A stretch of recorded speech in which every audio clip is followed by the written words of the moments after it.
નમસ્કાર દર્શક મિત્રો, હું છું પરમાર અનિશા. તમે જોઈ રહ્યા છો લોક સામના ન્યૂઝ.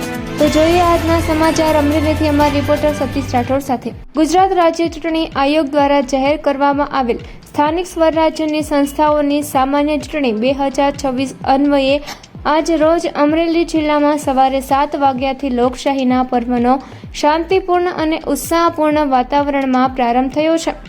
જિલ્લામાં કુલ 6 નગરપાલિકાઓની સામાન્ય ચૂંટણી તથા કુલ 11 તાલુકા પંચાયતોની સામાન્ય ચૂંટણી માટે મતદાન શરૂ છે.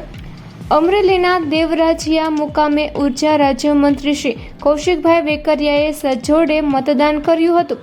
ઉલ્લેખનીય છે કે જિલ્લામાં વધુમાં વધુ નાગરિકો પોતાના મતાધિકારનો ઉપયોગ કરીને વધુમાં વધુ મતદાન કરી લોકશાહીના પાયા સમાન સ્થાનિક સ્વરાજ્ય સંસ્થાઓની વધુ મજબૂત બનાવવા માટે રાજ્યમંત્રી શ્રી કૌશિકભાઈ વેકરિયાએ નાગરિકોને અપીલ કરી હતી.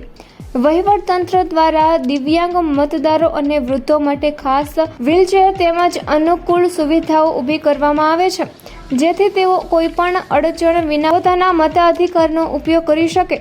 ઉનાળાની ગરમી ઋતુને ધ્યાનમાં રાખીને મતદાન માટે મતદાન મથકોના સ્થળ પર પીવાના પાણીની જરૂરી વ્યવસ્થા ઉપલબ્ધ કરવામાં આવી છે.